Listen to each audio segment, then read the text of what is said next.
Karena saya sudah kebayang kayaknya obat-obatan yang udah ada di sana itu nggak mungkin kurang, jadi sudah banding saya dan teman saya Dr. Sandra bawa sendiri obat-obatan yang mau kita pakai pas di lokasi, itu yang pertama.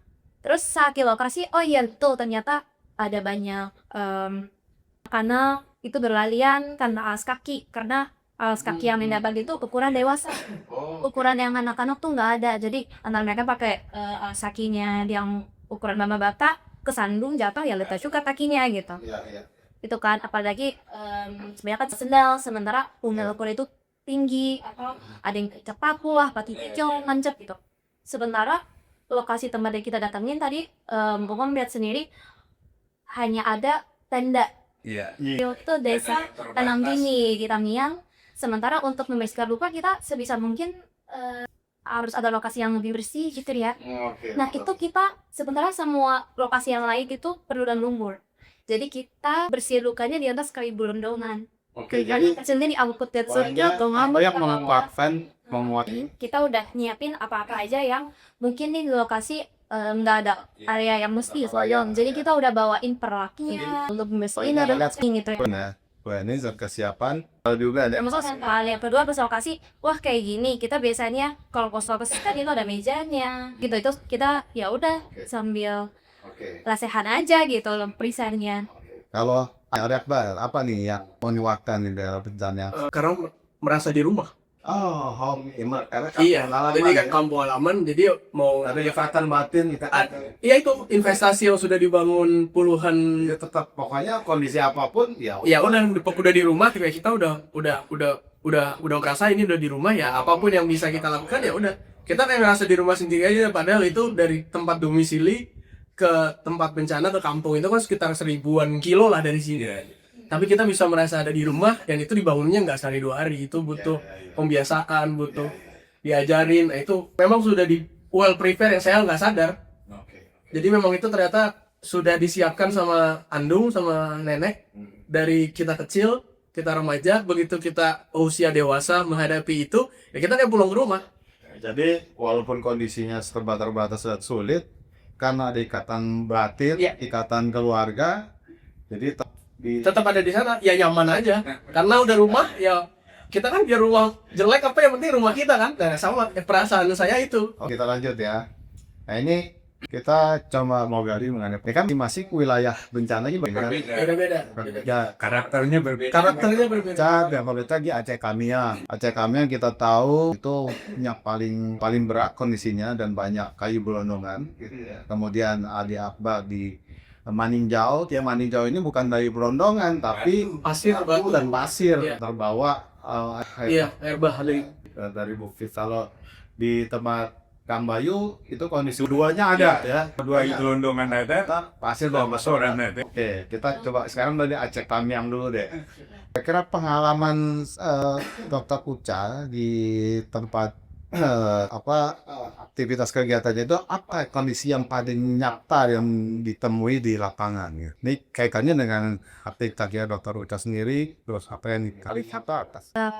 Saat sampai saya keliling dulu kelihatan yang seperti apa, baru bataliannya ya ada mobil. Oke. Iya. Bisa ya. Bisa masuk ke umpamanya sudah aksesnya. Oke. Yang sulit itu ke besar. Apa masuk waktu itu? Saya dari tanggal 10 sampai 12. Oke. Jadi keliling Nah, lokal dulu. pokoknya sendiri kita emang ini sih emang lokasi dusunnya itu melewati kotanya, habis itu baru Oke. ya area dusunnya itu yang tersebar di media sosial kan katanya Kopa Zombie, dan itu nyata sih Om. Apa tuh ibarat itu? Yang gelap. semuanya Debu, lumpur. Lumpurnya udah menurun kan, kelihatan datasan di rukonya seorang gitu ya, kelihatan batasannya. Oh, di temboknya tuh ada bekasnya. Terus bagian atasnya bersih gitu. Terus istri pernah nyala blok itu? Saat saya datang belum, Belum, oke.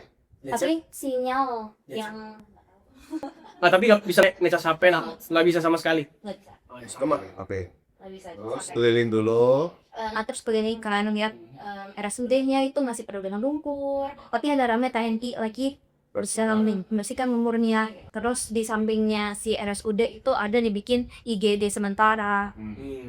Tapi ya IGD sementara itu sekecil itu untuk berapa ratus orang di Kota itu berat sekali. Nah udah mulai ada beberapa rupa yang kan tetap kita harus ini ya mulai mulai lagi ekonominya berjalan gitu.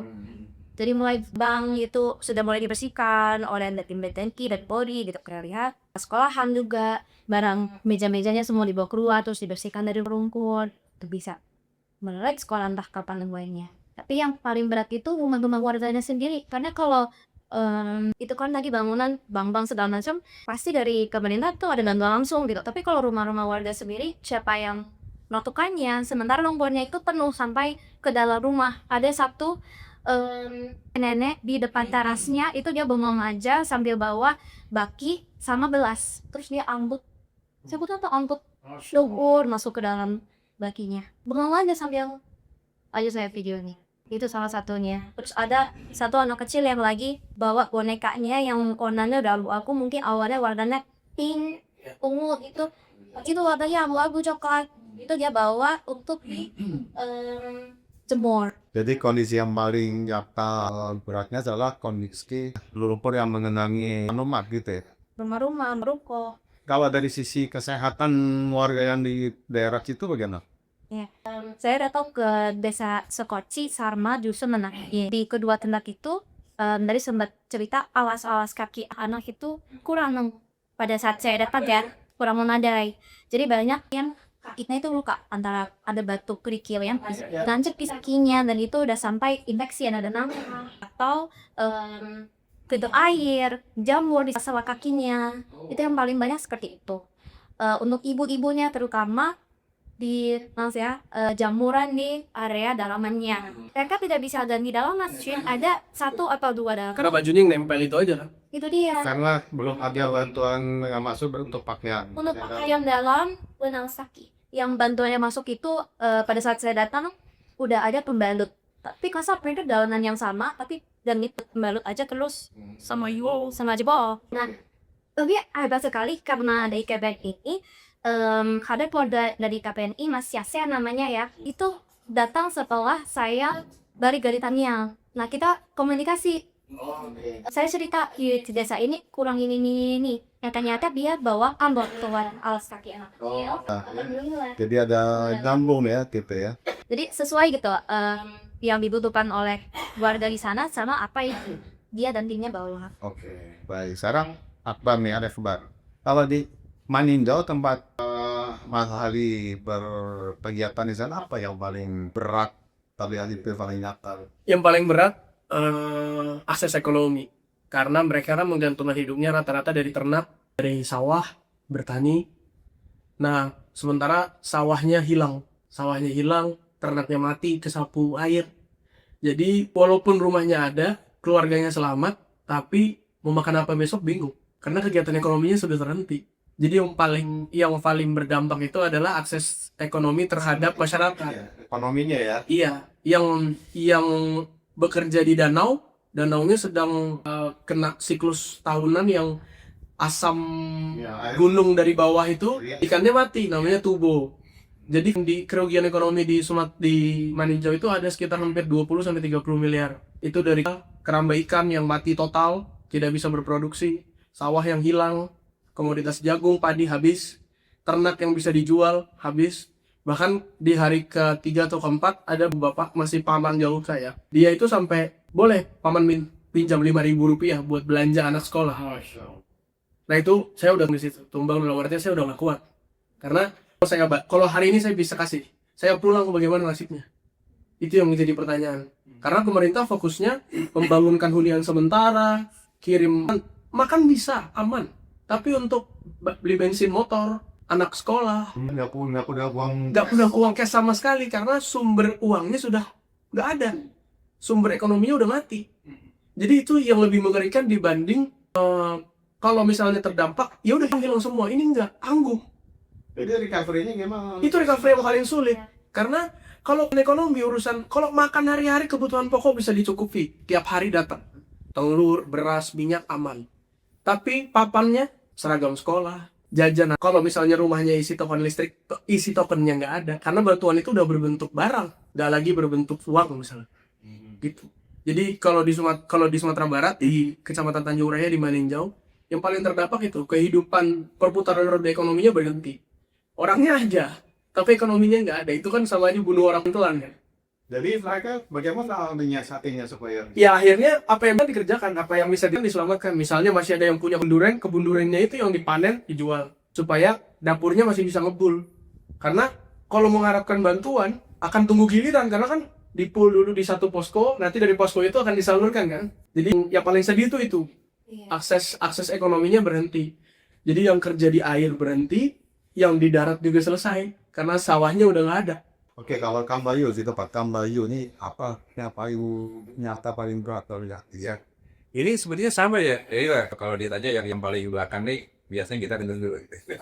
Enggak, jawabannya sama semua. Jadi pada saat saya masuk, cuman saya kan masuknya malam hari ya. Karena terbentur dengan jalan yang sulit dijangkau yang namanya karena tempat terisolir. Di mana ada 5 jembatan terputus. Jembatan ini adalah jembatan yang paling vital. Mereka pergunakan untuk membawa hasil bumi. Ya, seperti di daerah Limau Gadang ini adalah kan hasil buminya terbesar adalah kulit manis. Kulit manis itu Kayu manis ya. iya, kayu manis. Kalau di kita kayu manis ternyata memang yang betul sih enak pakai kulitnya. Jadi kalau di sana kulit manis. Salat kasih dong. Terus kedua, untuk membawa hasil itu yang sudah kering dari daerahnya keluar ini yang sangat sulit karena jembatan pertama terputus, terus kedua jalan yang longsoran juga sudah tertutup yang mau keluar itu, dan dari situ mau ke pasarnya itu sangat jauh, sehingga untuk kebutuhan sehari-hari ini hanya mengharapkan dari relawan yang hadir. Yang saat itu kita koordinir supaya tidak memberikan kepada satu keluarga saja, dan keluarganya kita kumpulkan di masjid untuk kita berbagi. Jadi kan saya katakan semangat berbagi. Iya, kita jadi tim semandi di sini ya, kayak semangat berbagi. Jadi ibu-ibu pada saat dapat bantuan atau rezeki hari ini dari saudaranya, kayak 1 karung ke beras, ya kita bagi-bagi, semuanya sama. Jadi kita bisa bertahan hidup sama-sama sampai bantuan yang sebenarnya datang, begitu kan. Yang paling sulit di sana adalah yang pasti adalah yang terisolir, karena ada 2 tempat yang terisolir di daerah Limau Gadang itu, yaitu di daerah Labua sama di daerah Durian Taram. Itu yang kayaknya relawan lah yang harus ke sana dengan membawa logistik terutama untuk anak-anak balita. Jadi saya bawa 1 depek, dan akhirnya di sana karena ada anak pencinta alam dari Andalas, itu saya panggil dan akhirnya mereka suruh bawa carrier tapi dikosongkan. Nah, carrier inilah yang membawa logistik. 1 orang membawa 10 paket bakal sampai isinya. Jadi mereka berjalan ke sana dan diserahkanlah dengan cara seperti itu. Jadi kesulitan yang ada di sana ya kita antisipasi dengan hal-hal yang mungkin bisa memudahkan kita, yaitu dengan cara bagaimana membagi tugas dengan teman relawan dan juga masyarakat setempat. Jadi untuk meringankan tugas kita di lokasi ya, saya kumpulkan masyarakat, ada kurang lebih 15 orang dan saya buatkan kaos. Mereka senang. Jadi di sininya relawan Limau Gadang, mungkin nanti ada beberapa kaos yang mereka pakai. Itu relawan lokal, relawan setempat. Itulah karena mereka lagi taruh mana arahnya. Oh di sana masih ada, oh di sini masih butuh bantuan. Dan bantuan yang sehari-harinya adalah tidak jauh adalah makanan siap saji, seperti biskuit, roti untuk antisipasi ya, selain nasi. Karena beras masih ada di sana itu, dia masih menyimpan padi. Jadi dan tidak dijual. Sebenarnya kenapa ini saya beli buat tidak boleh Pak, ini adalah amanat dari yang dituakan Datuk Datuk dan di sana tidak boleh menjual padi. Nah, padi inilah yang lainnya ditumbuh dan menjadi beras dan akhirnya kita sama-sama di sana. Ya, jadi kita memberikan pemahaman karena kalau saya beli tidak boleh, kita beli tidak boleh, tapi kita makan makanan silogan. Jadi kesulitannya di sana ada pertama ada jalan akses menuju ke lokasi di sana sampai saat ini masih belum pulih. Terus kedua ada 5 jembatan yang terbawa arus putus.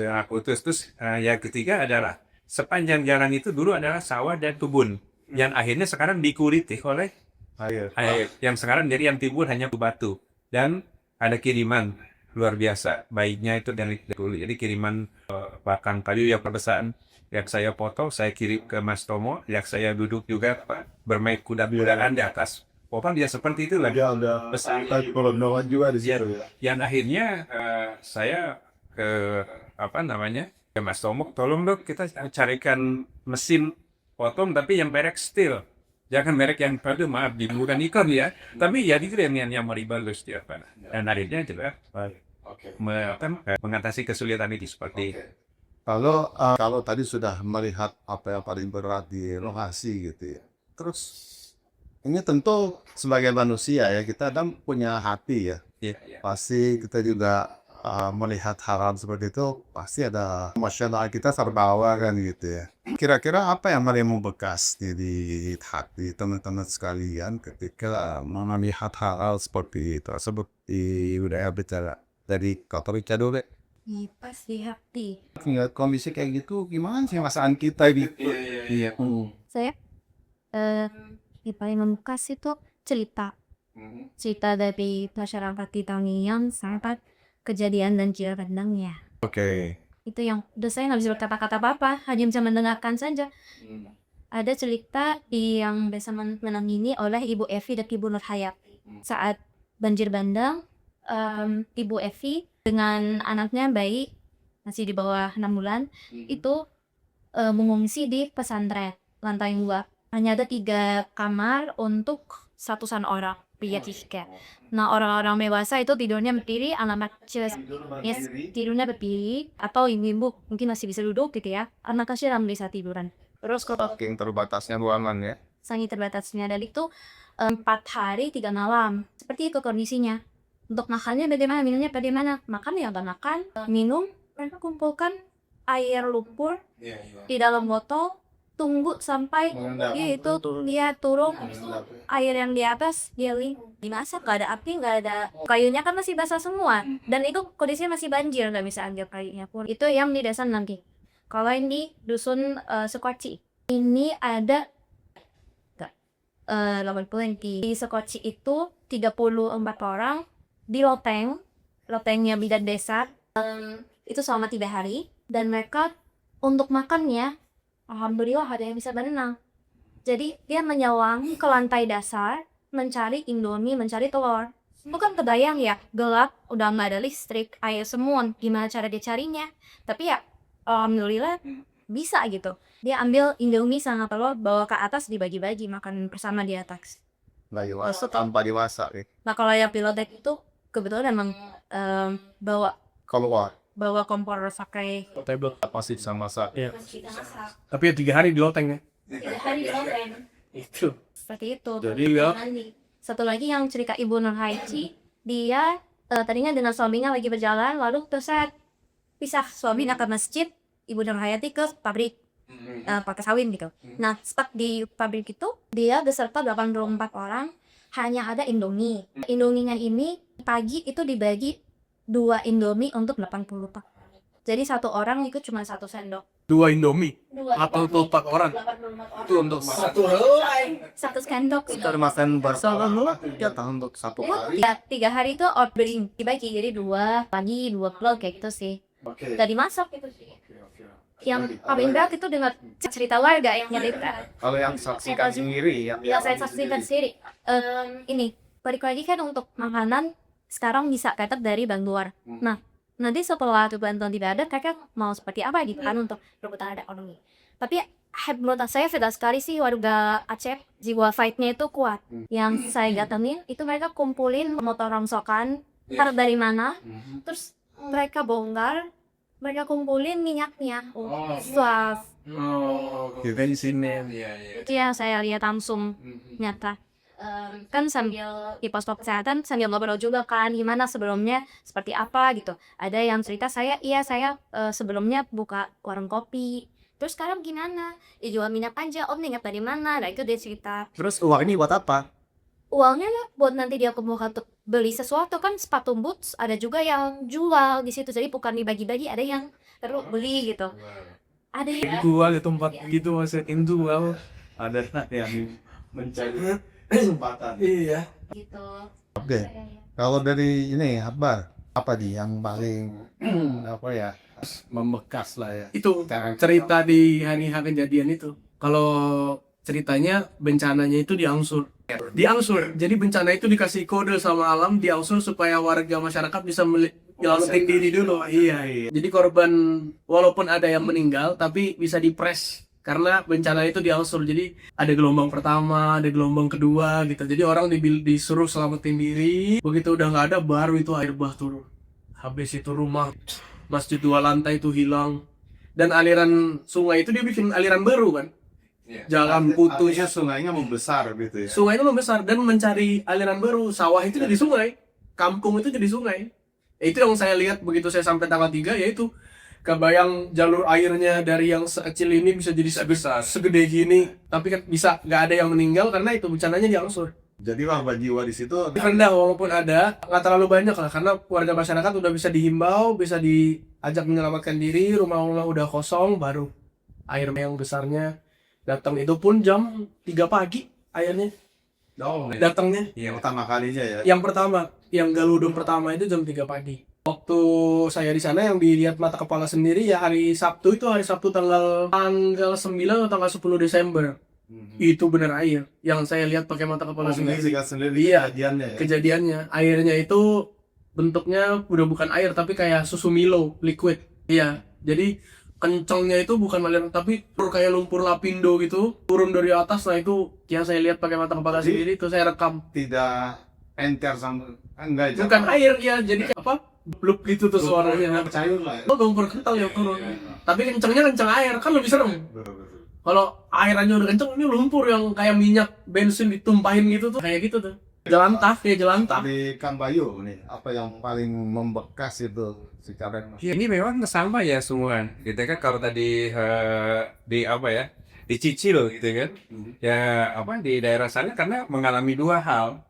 Satu banjir yang dari atas longsor. Longsor, ya. Gitu kan. Jadi ketemu nih gitu kan yang longsor ada tadi yang paling nggak bisa di apa? Tidak bisa yang masih saya ingat adalah bagaimana dari sungai Bukit Lurah Tawan gitu yang tadinya kecil air kecil dan dia turun. Nah airnya menjadi lebar. Ya itu entah berapa ribu kubik tanah itu turun yang sudah menutup jalan ya untuk menuju akses yang akhirnya tempat itu terisolir. Nah itu yang paling bisa dilihat sama saya untuk orang ya warga yang terisolir. Dan pada saat saya nyampe ke lokasi itu jam 11 malam. Dan mereka masih dalam kondisi belum makan dari pagi, gitu kan? Dan belum artinya mereka sebetulnya punya makanan apa kayak beras dan bisa diolah. Cuman untuk numbuknya dan pemilik ininya tidak ada. Mas penutup padi ada cuma dia. Ya kan ini sebagian sudah hilang karena rumahnya dan setiap rumah itu pasti punya paling tidak 5 karung simpanan tadi ya. simpanan padi karena memang di daerah situ tidak boleh dijual. Nah akhirnya kita malam itu kita numbuk, saya makan itu maybe data ini pagi-pagi kita bikin bubur yang akhirnya karena bikin bubur itu lebih cepat. Ya dong, hanya dengan garam saya, yang penting anak-anak tidak boleh bosong. Ya anak kecil. Karena pada saat mereka mengalami bencana, ketakutan, ini akal sehat mereka kan hilang. Ya, yang megang ada saya tinggal nunggu bantuan. Padahal di sampingnya ada padi, gitu kan memang belum berbentuk beras. Ini hari ketiga dan akhirnya untuk yang paling berharga buat diri sendiri saya banyak belajar di situ. Banyak belajar bagaimana bahwa warga harus diajarkan survive pada saat terjadi bencana. Karena pada waktu itu di sana pertama hujan dulu besar. Ya, nah saat hujan ini mereka sudah mengosongkan. Jam 11 terjadi longsoran kecil dan jam 6 sore baru longsor besarnya gitu. Dan itu rumah sebagian sudah kosong tapi ada yang berada di dalamnya karena bandel gitu kan karena sayang sama hartanya. Rumah lantai 3 rumah lantai 3 itu habis. Jadi kita kalau mau turun kita melewati rumah yang lantai 3 dan sekarang mungkin masih ada ya di sana. Nah jadi untuk yang paling berkesan kenapa sekarang warganya harus kita latih paling tidak IKPRI ya kita pada saat ada di lokasi bencana bagaimana kita mengabarkan Dan kalau perlu sebelum terjadi musim banjir, jangan ini deh, kalau longsor dengan ini kita tidak tahu.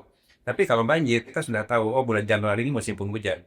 Ya. Bulan November harus kita latih di warganya. Ya saya sangat harapkan kalau bisa, ayo IKP ini kita bikin wadah MTB-nya nih. Apa kita melatih masyarakat, namanya MTB ini masyarakat tanggap bencana. Jadi masyarakatnya yang kita latih oleh kita.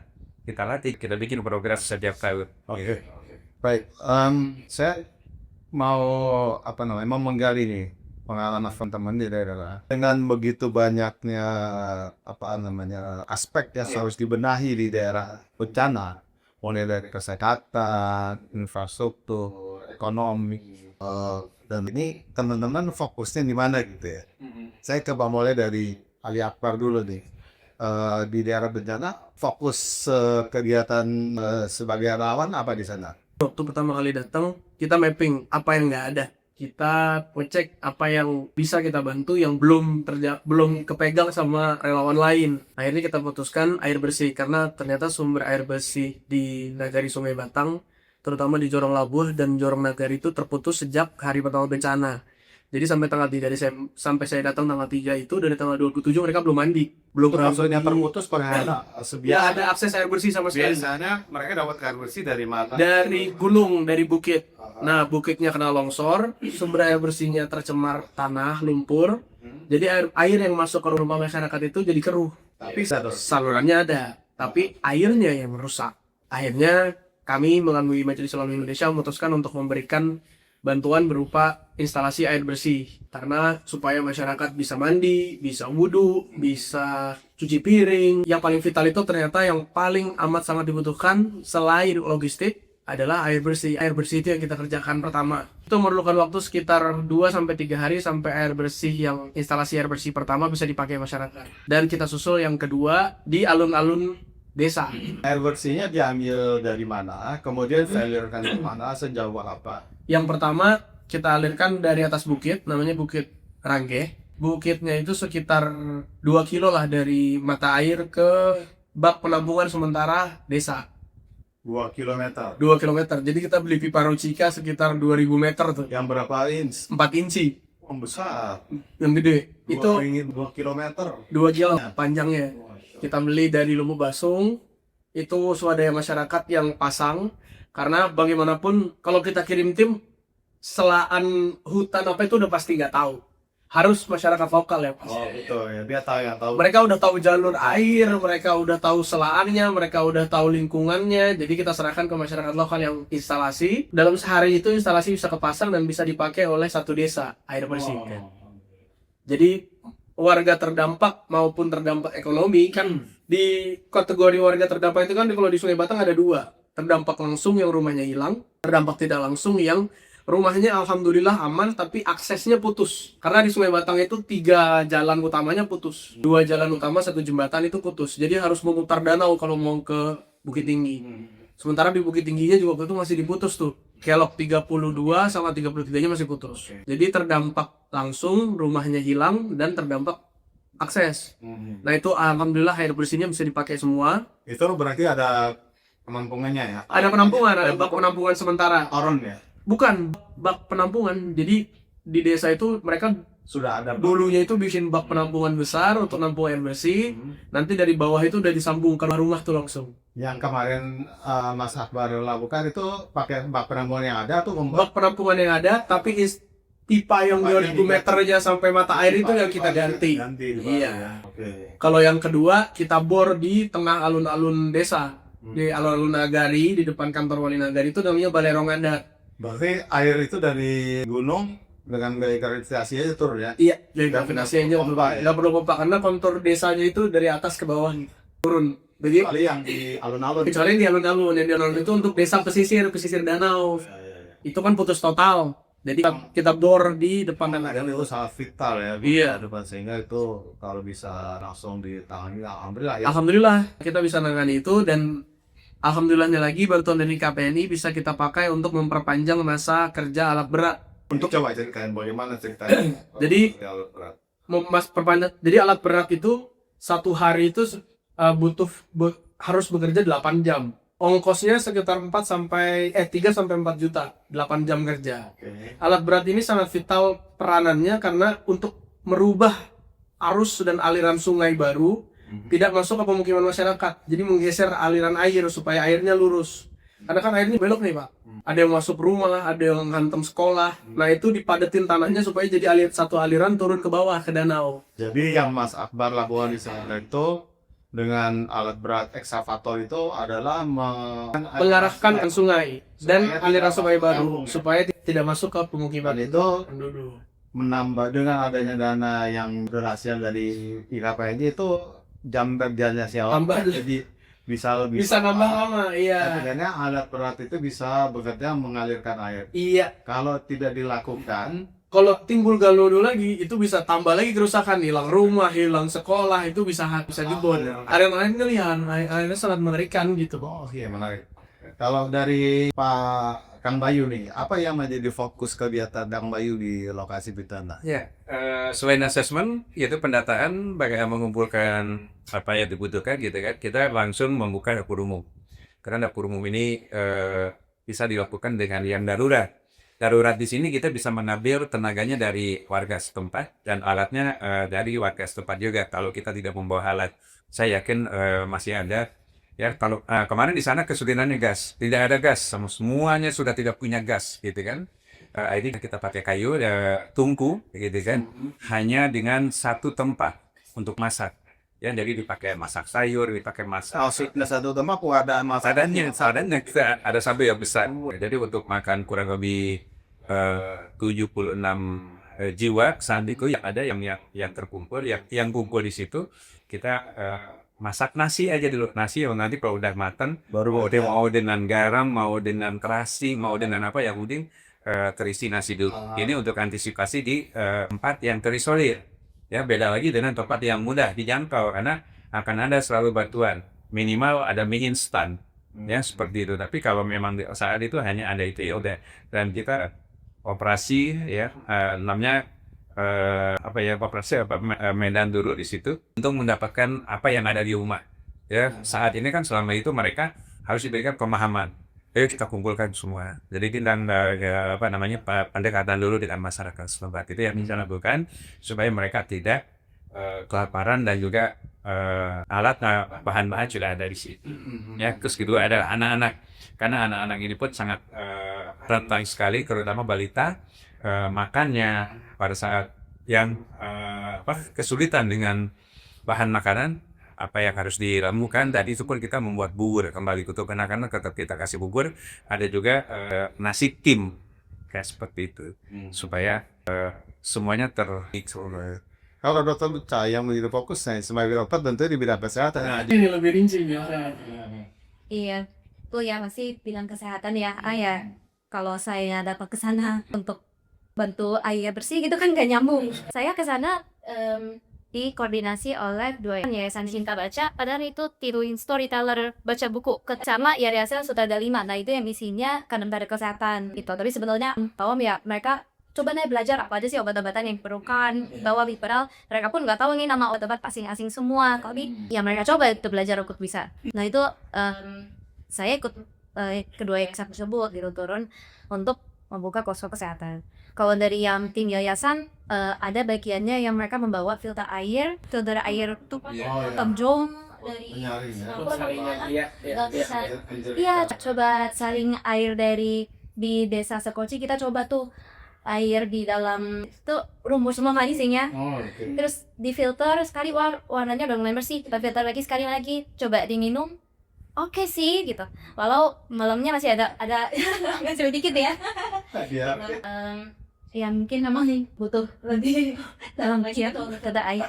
Gitu. Kalau saya dengan yang tim dari kesehatan buka posko kesehatan di lokasi. Kalau lain ya kita bantu dengan apapun yang kita bisa dan obat-obatan seadanya yang kita bawa juga. Kita pendataan juga nih, ternyata lokasi desa yang A sama yang B itu beda juga kebutuhannya. Sementara kan posko kesehatan ya kita temporer ya. Hanya kalau ada yang radang amandel ya kita bisa bantunya selama obat untuk beberapa hari sih dia radang amandelnya. Sementara kan radang amandelnya dipicu dari apa? Ya tiap hari makannya ini. Kalau penyakit yang ditemui di situ sebagian besar apa? di lokasi bencana saat itu?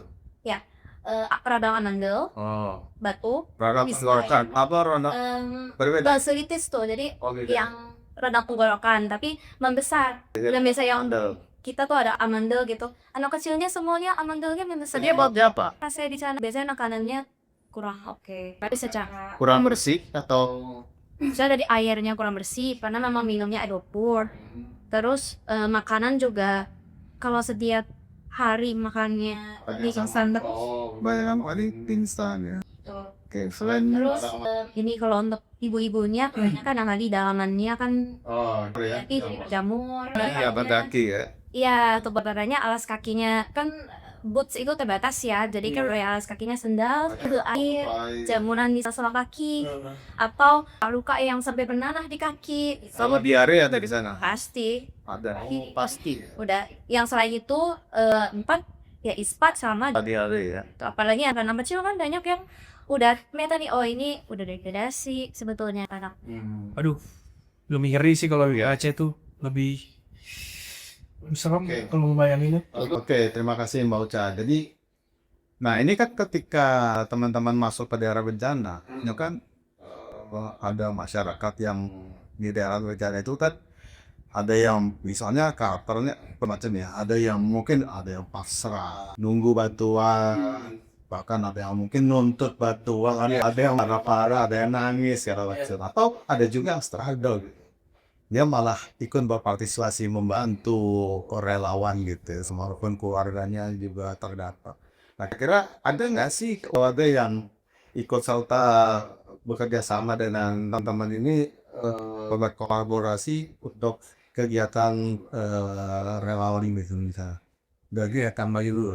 Ya memang itu yang harus kita lakukan sebagai relawan pada saat kita datang ke suatu lokasi di mana di sana ada 100, 1000, 2000 warga yang kena dampak bencana yang ada di situ. Dan kita akan menghadapi, biasanya kita sudah dibagi ya, kalau kamu di sini kamu tugasnya sekian orang. Jadi kita ada kemampuan juga yang terbatas. Nah, dari 100 orang aja ini karakternya berbeda. Ya, ada maksudnya kita minta bantuan ngangkat dus aja dia nggak mau. Saya udah capek Pak, saya korban, masih disuruh-suruh gitu kan. Bahkan asing bantuan dia, padahal kita bawa ban itu bantuan buat dia. Jadi di sini kita dituntut tentang kesabaran. Melatih kesabaran gitu kan, sabar. Tapi atau melibatkan mereka ya. Dan akhirnya kita buka dus itu. Pak, ini isinya ini. Tolong dipindahkan ke sana ya, nanti kita bagi semua. Jadi kita dengan cara yang ya apa ya, yang memang supaya mereka juga tidak tersinggung. Ya, karena banyak pengalaman di setiap bencana, banyak sekali kita harus menghadapi orang-orang yang mudah tersinggung. Ya, padahal kita kan jauh untuk membantu mereka. Ya, jangan sampai kita juga berbenturan dengan mereka. Nah, yang kita lakukan di sana adalah satu pendekatan. Dan kita harus tahu dulu kearifan lokal itu seperti apa sih masyarakatnya. Ya, karakternya oh seperti itu ya. Kita harus bisa masuk, tapi kita sepenuhnya juga terus membawa mereka keluar dari apa ya kesulitan yang saat kira-kira ya gitu, dengan langsung memberikan yang makanan siap saji ini seperti roti, biskuit itu kan mudah dicerna. Akhirnya mereka akan merasa terbantu. Dari saat punya kekuatan ya kita juga bisa mengarahkan mereka. Nah, satu yang paling saya sering lakukan adalah bagaimana kita melibatkan masyarakat setempat menjadikan relawan. Ya, nanti nama relawannya itu sesuai dengan nama kampungnya, nama tempatnya. Oh ya. Seperti yang kemarin saya buat adalah relawan Limau Gadang. Ya kan? Terus kita cari logo yang bagus dong, kayak tangan lagi menarik. Dan lainnya menjadi satu kaos yang mungkin nanti dilihat di platform itu ada. Ya, namanya. Dia sebang bikin kaosnya. Iya. Jadi yang tadinya memang masih ada untuk pulang, saya jadikan, dari saya bikin di Tangerang, saya minta dikirim, dan akhirnya jadi kemarin 15 kaos. Jadi ada 15 relawan yang tentu memudahkan. Karena mereka punya motor semua untuk memudahkan ngambil bantuan dari satu titik yang sudah tidak bisa dilalui karena di situ jembatan terputus. Dari situlah konsentrasi logistik disimpan. Dan yang tahu Medan itu adalah orang masyarakat di situ. Betul. Yang saya cari adalah remannya dulu. Oh, Gitu kan, ya yang kita buatin channel lainnya dia untuk menunggu logistik siang malam. Nah, jadi kalau ada logistiknya. Jadi walaupun reman bisa dipercaya ya. Bisa dipegang. Iya, bisa dipegang. Jadi setelah itu remanya kita pegang, dan akhirnya saya minta datuk supaya yang relawan ini dikuburkan. Tolong udah lihat sekarang ya. Kalau di tempatnya ini Mas Akbar, gimana kolaborasi sama warga? Wah, Untuk oh ini seru karena kalau di Sumatera Barat itu konturnya mau bencana mau apa harus tetap masak daging. Mesti harus ada sambalado itu mesti ada di meja. Jadi someday ada ibu-ibu yang udah datang, kita nggak mau makan Indomie, jadi selera nggak bisa. Pilihan. Iya, mau bencana mau hancur rumah tetap harus ada rendang.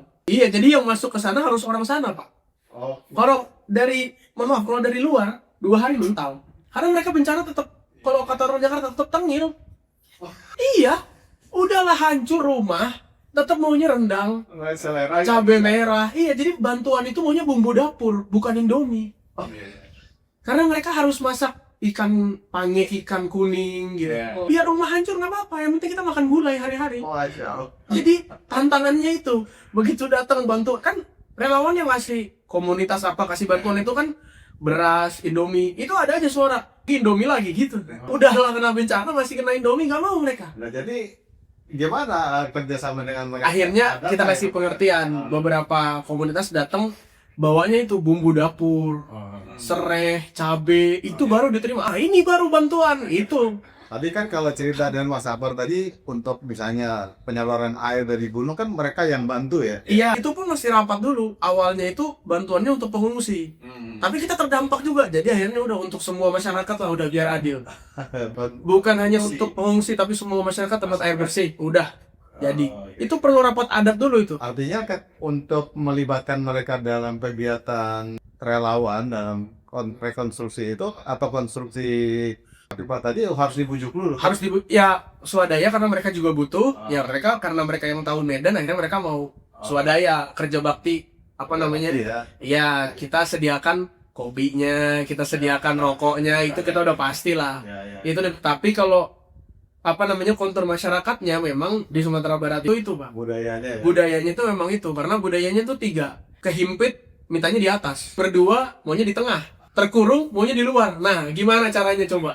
Ini udah semuanya udah kena nih, udah kehimpit, kekurung, udah. Tapi tetap maunya di luar dan di atas. Ya udah itu. Iya, jadi itu udah. Makanya balik lagi itu investasi nenek saya itu kalau enggak mental saya, Pak. Pulang. Udah ngerti budaya. Udah ngerti budaya, kita udah tahu. Itu udah paham. Ya. Iya, kalau enggak udahlah kena bencana, nggak mau dibantu, udah bagus dikasih Indomie, gak mau juga. Jadi kalau tadi di awal kita bicara bahwa untuk menjadi relawan harus siap mental, siap mental itu harus dibarengi dengan tahu karakter budaya si 4 itu tuh loh kita jadi Betul. gitu. Saya menguatkan sedikit di sebelum ke Ocha. Apa yang tadi dibilang udah kena bencana, kita dikasih Indomie. Ini kemarin sebelum saya pulang, itu semua ternyata Indomie masih ada di kamar masing-masing. Nggak ada yang sentuh, Pak. Itu dikumpulkan semua warga, ada berapa karung dan dibawa keluar untuk ditukar. Ditukar, mereka nggak ada Mencari ikan atau dengan daging. dari tempat saya itu jauh Pak untuk ke pasar. Iya, Lumayan. sepakat. Jadi ini ya cuman saya tidak tidak terdokumentasi itu waktu ngumpulin ada kali 5 karung Pak itu. Betul, Pak. Ya kayak gitu. Jadi di posko itu yang ada yang habis itu beras, Ya. minyak, telur itu habis. Maksudnya orang ambil. Iya. Tapi Indomie itu udah nangkring aja dia di posko. Karena nggak mau dari awal, paling sehari 2 hari, habis itu Indomie ke Indomie aja lagi, nggak mau kita Indomie. Coba, udahlah kena bencana dia yang ngatur, ibarat kata begitu. Cuma karena kita tahu selaannya, aman. Oke, sekarang Dokter Uca nih, gimana warga setempat membantu kolaborasi atau dibujuk dulu atau mereka sukarela atau bagaimana? Langsung welcome sih. Kami datang, kami datang bawa dokter mau buka pos kesehatan. Oh ya ini silakan. Itu langsung dibubarin tendanya untuk kita bisa cakap di situ. Mereka bantu nggak tuh? Bantu. Sekat, Cios. Bantu koordinasi warganya sih. Oh, warga warga ya lebih bagus juga. Jadi lapis juga kita ada antriannya gitu. Adalah pun lebih mudah jadinya ya. Lebih mudah karena Mereka bantu. dan salah satu anggota dari relawannya kita juga itu sebenarnya korban di Brandan. Rumahnya mungkin banjirnya sampai berhari-hari itu 10 jam tapi juga habis isi rumahnya. Dan itu pun yang bikin dia dari tergerak. Saya juga mau bantu yang lain yang lebih parah kondisinya. Saya nggak tahu seberapa itu. Yang baru sih. seperti itu. Jadi memang saya dikatakan korban tuh Ya, benar ya. ya, itu yang struggle gitu ya, nggak bagus. Betul dia lokasi saya adanya cuma di Indomie sih. Jadi kalau mau bikin episode agak lain Sumatera Barat bisa. Kita agak lain. Udah kita mengakui kita memang agak lain. Iya udah kena bener itu nggak bohong. Udah 2 yang konfirmasi gitu. Emang agak lain. Kampung kita ini. Indomie. Ya, yang kemarin saya kirim foto ke Mas Tomo.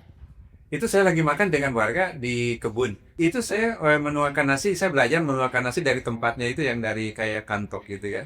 Itu dia cuman bawa rendang yang sudah hitam, tapi itu enak juga gitu kan. Ada dagingnya, saya nggak berani makan dagingnya. Kasih kan beda juga. Udah saya bilang saya senang dengan bumbunya padahal kalau saya makan dagingnya kan dia nggak habis dagingnya itu aja. Cuman yang saya pikir beli daging dari mana gitu kan sulit daging. Bener Mak, kita di posko nih.